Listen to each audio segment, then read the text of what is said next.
Let us assume that I run a business. I come to you asking your solution for one of my business problem. Since you are a data scientist, I come to you thinking that you will solve that problem using some data science techniques, maybe machine learning, deep learning, AI, something like that. So as a data scientist, what will be your approach for that problem? Will you go into collecting the data? Will you go dig deeper into the problem statement? Or what is that you have to look at step 0 towards solving a machine learning problem or an AI problem? Well, if you ask me, based on my experience, first of all, I will evaluate whether that problem is actually a machine learning problem or actually a data science problem. What I mean by that? Machine learning is typically learning the pattern from the data. So, two things I have used here, data and pattern. If there is an unavailability of either data or pattern in the data, you cannot solve that problem using machine learning, deep learning or AI techniques. Welcome to Unfold Data Science. My name is Aman and I am a data scientist. In this particular video, I am not going to talk anything technical. Rather, I am going to talk very generic stuff like when it comes to a machine learning problem, how do you go about stepwise to solve that problem? How do you make sense of that problem? Is some machine learning technique or deep learning technique always necessary, or we can solve that using a simple automation? What are the different use cases or what are the different scenarios where we will go for a machine learning solution, where we will go for a normal automation, or where we can go for a deep learning models? Let us start one by one. So guys, I told you machine learning is about learning pattern from the data. All of us know that. Let me give you one scenario. Let's say tomorrow your telecom provider, let's say Vodafone or Airtel or whatever you are using, they come to you and tell you, since you are a data scientist, help me in preparing a individual specific plan. For example, 349 plan, 449 plan, 559 plan. So you are a data scientist, help me with creating a individual level plan so that my customers can get benefited and I can make the revenue, right? So you ask to Vodafone what data you have, and Vodafone guy tells you, I just have the name of my customer. Now is it a machine learning problem, guys? Think over it. In one column you have the names, in other column you have, let's say you have to predict a target variable saying optimum plan for this person. So as you have noticed till now, it's not a machine learning problem. Why? Because of data unavailability. What pattern you can learn with the names, right? You need some other features as well. So you ask to Vodafone, from the name I cannot create an individual plan, or I cannot help you with some analytics techniques. Give me some more attributes. What attributes you need? Maybe gender of the customer, maybe age group of the customer, maybe income of the customer. At the moment you keep adding more columns in your data, at the moment you keep adding more features in your data, that starts becoming a machine learning problem. What is the reason for that? If we have more features, then we can know the pattern hidden in the data. That was example number 1. Example number 2 is, let's say tomorrow Gmail comes to you. Gmail from the Google, okay? Gmail comes to you and tells you, can you help me identifying the spam emails, okay? And you ask to Gmail, that's fine, what is your definition of spam email? So Gmail tells you, any email that has a keyword marketing or a keyword advertisement, these are my spam emails, right? So the cross question you ask to Google is it all like, is it a keyword based match that I have to do? They tell you yes, that is what you have to do. Now is it a machine learning problem? No. Why? Because this is a simple rule based application.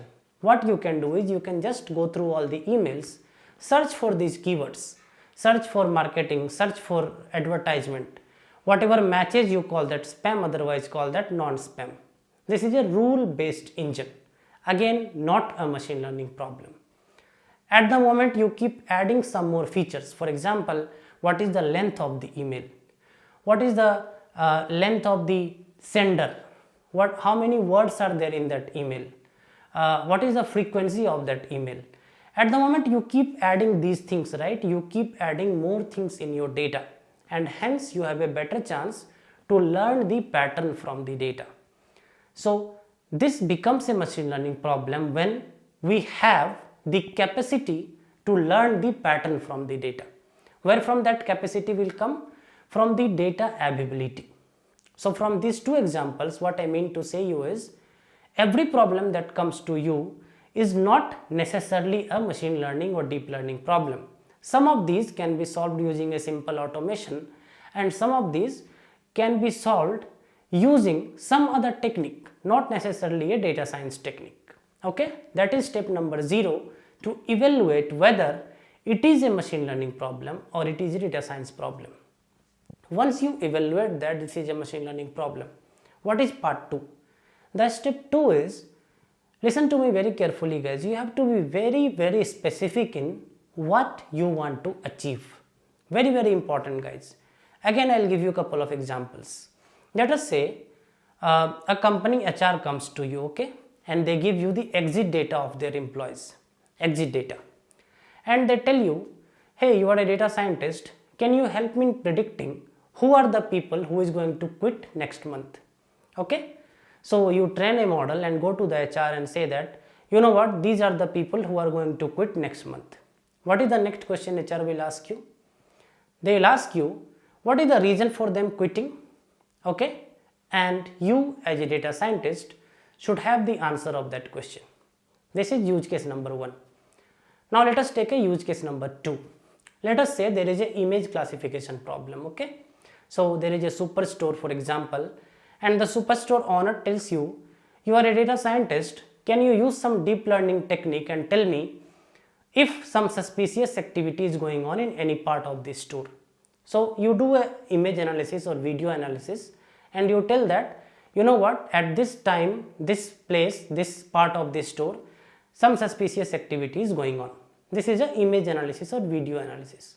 In use case 1, the reasons are important. Just pay attention guys. In use case 1, you have to give HR the reasons why people are leaving. In use case 2, no one bothers how you are deriving at the suspicious image. Just your prediction should be correct. So if your prediction accuracy is more in use case 2, no one bothers how you fix that problem. In use case 1 HR case, even if your prediction accuracy is low, but you are able to give the reasons, that is what it matters.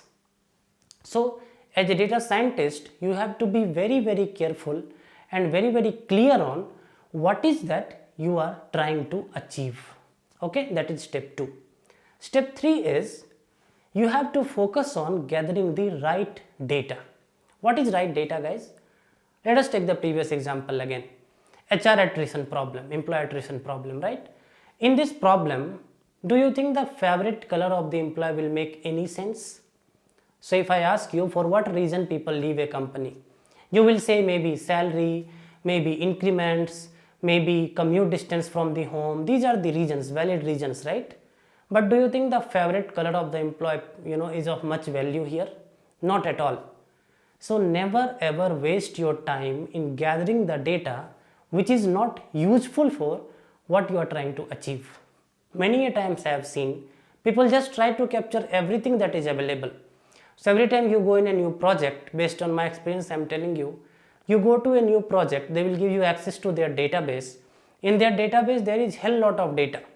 Do not try to capture everything that is there. Okay, first you think what makes sense for your use case and go for that information only. Okay, that is in short 3 steps how do you go about solving a machine learning or deep learning problem.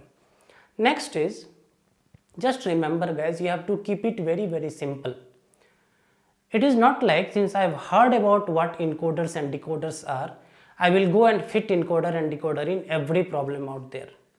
Since I have heard about CNN, I will go and fit CNN in every problem out there. No, it doesn't work like that. You have to be very particular in what algorithms you are choosing, and one thing you should always keep in mind is you have to keep it very simple guys. If you keep your code simple, right, it will be portable, it will be manageable, it can be debugged easily. So many advantages. Tomorrow you give your code to someone, that person can use it very well, that person can debug it, right?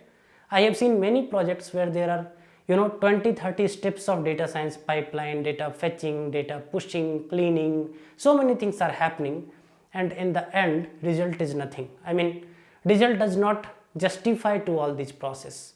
So what I'm coming here to say is, if you are building a really complex model, really complex algorithm, then maybe these all pipelines, all those complexities make sense.